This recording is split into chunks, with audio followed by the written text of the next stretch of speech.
ನಮಸ್ತೆ ಮಾಂತರಗಳ ನಮಸ್ಕಾರ. ಚಂದ್ರಮಾನ ಯುಗಾದಿಯ ದಿನ ಸಾಮಾನ್ಯವಾಗಿ ಎಲ್ಲರ ಮನೆಯಲ್ಲೂ ಊಟಕ್ಕೆ ಹೋಳಿಗೆ ಕಂಪಲ್ಸರಿ. ಕೆಲವರು ಮನೆಯಲ್ಲೇ ತಯಾರಿಸಿದ್ರೆ ಇನ್ನು ಕೆಲವರು ಹೊರಗಡೆಯಿಂದ ಖರೀದಿಸ್ತಾರೆ. ಈ ವರ್ಷ ಮನೆಯಲ್ಲೇ ಮಾಡಿ ನೋಡಿ. ಐತಾಳ್ಸ್ ಕಿಚನ್ ಎಲ್ಲ ವೀಕ್ಷಕರಿಗೆ ಸ್ವಾಗತ. ಇವತ್ತು ಕಡಲೆಬೇಳೆ ಒಬ್ಬಟ್ಟು ಸ್ವಲ್ಪ ಭಿನ್ನವಾಗಿ ತಯಾರಿಸೋಣ. ವಿಧಾನ ನೋಡೋ ಮೊದಲು ಚಾನಲ್ ಸಬ್ಸ್ಕ್ರೈಬ್ ಆಗಲು ಮರಿಬೇಡಿ. ಒಬ್ಬಟ್ಟು ಮಾಡಲಿಕ್ಕೆ ನಾನಿಲ್ಲಿ 1.5 ಕಪ್ಪಿನಷ್ಟು ಕಡಲೆಬೇಳೆ ಅಂದರೆ 300 ಗ್ರಾಮ್ನಷ್ಟು ಕಡಲೆಬೇಳೆ 1 ಗಂಟೆ ಕಾಲ ನೆನೆಸಿಟ್ಟಿದೆ. ಇದನ್ನು ಈಗ ಒಂದು ಪಾತ್ರೆಗೆ ಹಾಕ್ಕೊಂಡು ಕುಕ್ಕರಲ್ಲಿ ಬೇಯಿಸಬೇಕು. ಅದೇ ಕಪ್ಪಲ್ಲಿ 3 ಪಟ್ಟಿನಷ್ಟು ನೀರು ಅಂದರೆ 4.5 ಕಪ್ಪಿನಷ್ಟು ನಾನಿಲ್ಲಿ ನೀರು ಹಾಕ್ಕೊಂಡಿದ್ದೇನೆ. ಎಲ್ಲವನ್ನು ಒಂದೇ ಕಪ್ಪಲ್ಲಿ ಮೆಜರ್ಮೆಂಟ್ ತಗೊಳ್ಳಿ. ಇದಕ್ಕೆ 1/4 ಸ್ಪೂನಷ್ಟು ಉಪ್ಪು, 1/4 ಸ್ಪೂನಷ್ಟು ಅರಶಿನದ ಹುಡಿ, 1 ಸ್ಪೂನಷ್ಟು ಅಡಿಗೆ ಎಣ್ಣೆ ಹಾಕ್ಕೊಂಡಿದ್ದೇನೆ. ಕುಕ್ಕರಲ್ಲಿ ನಾನು ಬೇಯಲಿಕ್ಕೆ ಇಡ್ತೇನೆ. 3 ವಿಸಿಲಾರು ಬರಬೇಕು ಇದು. ಈ ಸಮಯದಲ್ಲಿ ಬೇರೆ ತಯಾರಿ ಮಾಡಿಕೊಳ್ಳೋಣ. ಮಿಕ್ಸಿ ಜಾರಿಗೆ 10 ಬಾದಾಮಿ ಹಾಗೆ 10 ಗೋಡಂಬಿ ಹಾಕೊಳ್ತೇನೆ. 2-3 ಏಲಕ್ಕಿ ಹಾಕೊಳ್ತೇನೆ. ಇದನ್ನು ನೀರು ಹಾಕದೆ ಪೌಡರ್ ಮಾಡಿ ತರೋಣ. ನೋಡಿ ಈ ರೀತಿಯಾಗಿ ಪೌಡರ್ ಆಗಲಿ. ಇದನ್ನು ಆಮೇಲೆ ಹೂರಣ ರೆಡಿ ಮಾಡುವಾಗ ಹಾಕಿಕೊಳ್ತೇನೆ. ಕಡಲೆಬೇಳೆ ಎಲ್ಲ ಚೆನ್ನಾಗಿ ಬೆಂದಿದೆ. ನೋಡಿ ಈ ರೀತಿಯಾಗಿ ಚೆನ್ನಾಗಿ ಬೇಯಬೇಕು. ಇನ್ನು ಇದರ ನೀರನ್ನೆಲ್ಲ ಸ್ಟ್ರೈನ್ ಮಾಡಿಕೊಳ್ಳುವ. 5 ನಿಮಿಷ ಹಾಗೆ ಬಿಡಿ, ನೀರೇ ಸಂಪೂರ್ಣವಾಗಿ ಸೋಸಿ ಹೋಗಲಿ. ಇನ್ನು ಹೂರಣ ತಯಾರಿಸಲಿಕ್ಕೆ ಗ್ಯಾಸಲ್ಲಿ ಒಂದು ಬಾಣಲೆ ಇಟ್ಟುಕೊಂಡಿದ್ದೇನೆ. ಅದಕ್ಕೆ 1 ಸ್ಪೂನಷ್ಟು ಗಟ್ಟಿ ತುಪ್ಪ ಹಾಕ್ಕೊಂಡಿದ್ದೇನೆ. ಅದಕ್ಕೆ ಕಡಲೆಬೇಳೆ ಹಾಕೊಳ್ಳೋಣ. ಕಡಲೆಬೇಳೆನ ಆದಷ್ಟು ಸೌಟಲ್ಲೇ ಈ ರೀತಿಯಾಗಿ ಸ್ಮ್ಯಾಶ್ ಮಾಡ್ತಾ ಹೋಗಿ ಮೆತ್ತಗಾಗಲಿ ಕಡಲೆಬೇಳೆ. ಮೀಡಿಯಂ ಫ್ಲೇಮಲ್ಲಿ ಇಟ್ಟುಕೊಂಡು ಕೈ ಬಿಡದೆ ಈ ರೀತಿಯಾಗಿ ಸ್ಮ್ಯಾಶ್ ಮಾಡ್ತಾ ಹೋಗಿ. ನೋಡಿ ಈ ಹದಕ್ಕೆ ಸ್ಮ್ಯಾಶ್ ಆದಮೇಲೆ ಇದಕ್ಕೆ 1.5 ಕಪ್ಪಿನಷ್ಟು ಬೆಲ್ಲದ ಹುಡಿ ಅಥವಾ ಬೆಲ್ಲವನ್ನು ತುರಿದು ಹಾಕೊಳ್ಳಿ. ಕಡಲೆಬೇಳೆಯ ಸಮ ಪ್ರಮಾಣದಲ್ಲೇ ನಾನಿಲ್ಲಿ ಬೆಲ್ಲ ಹಾಕ್ಕೊಂಡಿದ್ದೇನೆ. ಎಲ್ಲವನ್ನು ಒಂದೇ ಕಪ್ಪಲ್ಲಿ ಮೆಜರ್ ಮಾಡಿಕೊಳ್ಳಿ. ಇನ್ನು ಕೈ ಬಿಡದೆ ಮಗುಚ್ತಾ ಬನ್ನಿ. ಸ್ವಲ್ಪ ನೀರು ಹಾಕ್ಕೊಳ್ಳಿಕ್ಕಿಲ್ಲ. ಬೆಲ್ಲವೇ ನೀರಿನ ಅಂಶ ಬಿಟ್ಟು ಒಮ್ಮೆ ಪಾಕ ನೀರಾಗ್ತದೆ, ಆಮೇಲೆ ಪುನಃ ಗಟ್ಟಿ ಆಗ್ತಾ ಹೋಗ್ತದೆ. 8-10 ನಿಮಿಷದಲ್ಲಿ ಈ ಹದಕ್ಕೆ ಬರ್ತದೆ.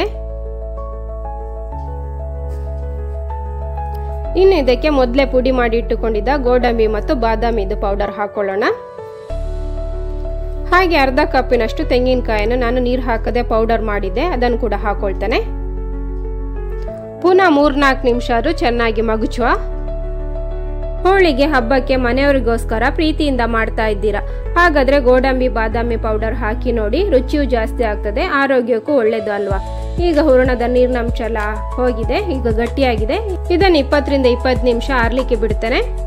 ಆರಿದ ನಂತರ ಮಿಕ್ಸಿ ಜಾರಿಗೆ ಹಾಕೊಂಡು ಇದನ್ನು ನೈಸಾಗಿ ರುಬ್ಬಿ ತರ್ತಾನೆ. 2-3 ಬ್ಯಾಚ್ ಅಲ್ಲಿ ಮಾಡಿಕೊಳ್ಳಿ. ಮೃದುವಾದ ಹೂರಣ ರೆಡಿ ಆಯ್ತು. ನೋಡಿ ಈ ರೀತಿಯಾಗಿ ಉಂಡೆ ಕಟ್ಲಿಕ್ಕೂ ಬರಬೇಕು. ಹೋಳಿಗೆದು ಕಣಕಕ್ಕೆ ರೆಡಿ ಮಾಡಿಕೊಳ್ತೇನೆ. ಒಂದು ಮಿಕ್ಸಿಂಗ್ ಬೌಲಿಗೆ ನಾನಿಲ್ಲಿ 2.5 ಕಪ್ಪಿನಷ್ಟು ಮೈದಾ ಹುಡಿ ಹಾಕೊಂಡಿದ್ದೇನೆ. 1/4 ಸ್ಪೂನಷ್ಟು ಅರಶಿನದ ಹುಡಿ, ಸ್ವಲ್ಪ ಉಪ್ಪು, 1 ಟೇಬಲ್ ಸ್ಪೂನ್ ಅಷ್ಟು ಗಟ್ಟಿ ತುಪ್ಪ ಹಾಕೊಂಡು ಒಮ್ಮೆ ಮಿಕ್ಸ್ ಮಾಡ್ತಾನೆ. ಸ್ವಲ್ಪ ಮಿಕ್ಸ್ ಆದ್ಮೇಲೆ ನೀರು ಹಾಕೊಳ್ತಾ ಕಲಸ್ತಾ ಬರೋಣ. ಅರ್ಧದಷ್ಟು ನೀರಲ್ಲೇ ಕಲಸ್ಬೇಕು. ಅರ್ಧದಷ್ಟು ಆದ್ಮೇಲೆ ಇದಕ್ಕೆ 4-5 ಸ್ಪೂನ್ ಅಷ್ಟು ಎಣ್ಣೆ ಹಾಕೊಂಡು ಪುನಃ ಚೆನ್ನಾಗಿ ಕಲಸ್ತಾನೆ. ಚೆನ್ನಾಗಿ ನಾದಿಕೊಳ್ಬೇಕು. ಈ ರೀತಿಯಾಗಿ ಪ್ರೊಸೀಜರ್ ನೀವು 3-4 ಸರ್ತಿ ಯಾರು ಮಾಡಿಕೊಳ್ಬೇಕು. ವಿಡಿಯೋ ದೊಡ್ಡದಾಗುವ ಕಾರಣ ನಾನಿಲ್ಲಿ ಪ್ರತಿ ಸರ್ತಿ ಎಣ್ಣೆ ಹಾಕಿ ಮಿಕ್ಸ್ ಮಾಡೋದನ್ನು ತೋರಿಸಿಲ್ಲ. ಪುನಃ ನೋಡಿ ಈ ರೀತಿಯಾಗಿ ಎಣ್ಣೆ ಹಾಕೊಂಡು ಚೆನ್ನಾಗಿ ನಾದಿಕೊಳ್ತಾನೆ. ಈ ರೀತಿಯಾಗಿ ನಾದಿಕೊಳ್ಳೋದ್ರಿಂದ ಹಿಟ್ಟು ಸ್ಮೂತ್ ಆಗಿ ರೆಡಿ ಆಗ್ತದೆ. ನೆನಪಿಡಿ, 2-3 ಸರ್ತಿ ಯಾರು ಎಣ್ಣೆ ಹಾಕುತ್ತಾ ಹೀಗೆ ಚೆನ್ನಾಗಿ ಗಟ್ಟಿಯಾಗಿ ಪ್ರೆಸ್ ಮಾಡ್ತಾ ಕಲಸಿ. ಆಗ ಮೃದುವಾದ ಮತ್ತು ಅಂಟಿನಂಶ ಇರುವ ಹೋಳಿಗೆಯ ಕಣಕ ರೆಡಿ ಆಗ್ತದೆ. ಕೊನೆಯಲ್ಲಿ ಮೇಲ್ಗಡೆ 1/4 ಕಪ್ಪಿನಷ್ಟು ಎಣ್ಣೆಯನ್ನು ಸುರಿದು ಎಲ್ಲ ಕಡೆ ಸ್ಪ್ರೆಡ್ ಮಾಡಿ ಇದನ್ನು ಮುಚ್ಚಿಡಬೇಕು. 2 ಗಂಟೆ ಆದರೂ ಹಾಗೆ ಬಿಡಬೇಕು. ಹೋಳಿಗೆ ಮಾಡಲಿಕ್ಕೆ ಹೊರಟ ಮೇಲೆ ಒಳ್ಳೆ ರಿಸಲ್ಟಿಗೆ ಎಣ್ಣೆ ಮತ್ತು ತುಪ್ಪ ಧಾರಾಳವಾಗಿ ಉಪಯೋಗಿಸಬೇಕಾಗ್ತದೆ. 2 ಗಂಟೆ ನಂತರ ಒಬ್ಬಟ್ಟಿನ ಕಣಕ ಕೂಡ ರೆಡಿಯಾಗಿದೆ. ಕೈಯಲ್ಲಿ ಈ ರೀತಿಯಾಗಿ ಒಂದು ಬಾಲ್ನ ಸೈಜಲ್ಲಿ ಕಣಕ ತಗೊಳ್ಳಿ.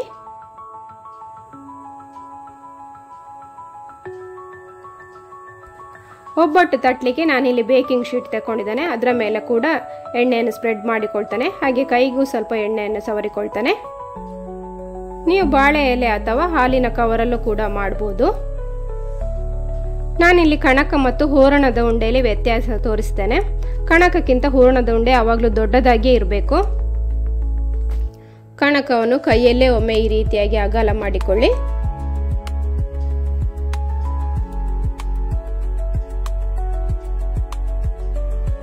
ಇಷ್ಟು ದೊಡ್ಡದಾದ್ಮೇಲೆ ಇದರ ಒಳಗೆ ಇನ್ನು ಹೂರಣ ಇಟ್ಟುಕೊಳ್ಳೋಣ. ನೋಡಿ, ಇದೇ ರೀತಿಯಾಗಿ ಇದನ್ನು ಕವರ್ ಮಾಡಿಕೊಳ್ಬೇಕು.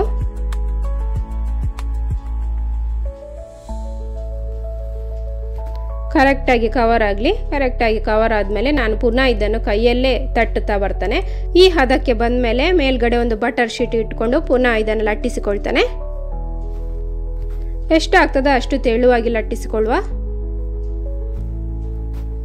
ಇನ್ನು ಇದನ್ನು ಕಾದ ಕಾವಲಿಗೆ ಹಾಕ್ಕೊಂಡು ಕಾಯಿಸಿಕೊಳ್ಳುವ. ಬೇಕಿಂಗ್ ಶೀಟ್ ಅಥವಾ ಹೋಳಿಗೆ ಶೀಟೇ ಉಪಯೋಗಿಸಿದ್ರೆ ನೋಡಿ ಸುಲಭವಾಗಿ ಸಪ್ರೇಟ್ ಆಗ್ತದೆ. ಫ್ಲೇಮ್ ಲೋದಿಂದ ಮೀಡಿಯಂ ನಡುವಲ್ಲಿ ಇಟ್ಟುಕೊಂಡು ಮೇಲ್ಗಡೆ ತುಪ್ಪ ಕೂಡ ಹಾಕೊಳ್ಳೋಣ. 1 ನಿಮಿಷ ನಂತರ ಇದನ್ನು ಮಗುಚಿ ಹಾಕೊಂಡ್ರೆ ಒಳ್ಳೆಯದು. ಜಾಸ್ತಿ ಉಲ್ಟಾ ಪಲ್ಟಾ ಮಾಡಲಿಕ್ಕೆ ಹೋಗಬೇಡಿ. 2 ಕಡೆ ಕೂಡ ತುಪ್ಪ ಹಾಕೊಂಡು ಬೇಯಿಸಿಕೊಳ್ಳುವ.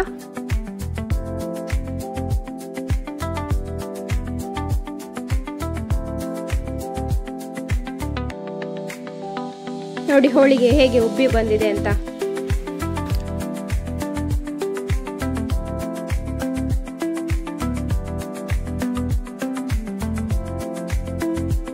ನೋಡಿ ಒಬ್ಬಟ್ಟು ಎಷ್ಟು ಸಾಫ್ಟ್ ಆಗಿದೆ ಅಂತ. ಎಡ್ಜ್ ಕೂಡ ಸಾಫ್ಟ್ ಆಗಿದೆ, ಹಾಗೆ ಹೂರಣ ಕೂಡ ಒಳಗಡೆ ಚೆನ್ನಾಗಿ ಸ್ಪ್ರೆಡ್ ಆಗಿದೆ. ಇದೇ ರೀತಿ ಯುಗಾದಿಗೊಮ್ಮೆ ಟ್ರೈ ಮಾಡಿ. ನೀವು ಮಾಡ್ತಾ ಇದ್ದ ವಿಧಾನವನ್ನು ಕೂಡ ಕಮೆಂಟ್ ಮಾಡಿ ತಿಳಿಸಿ.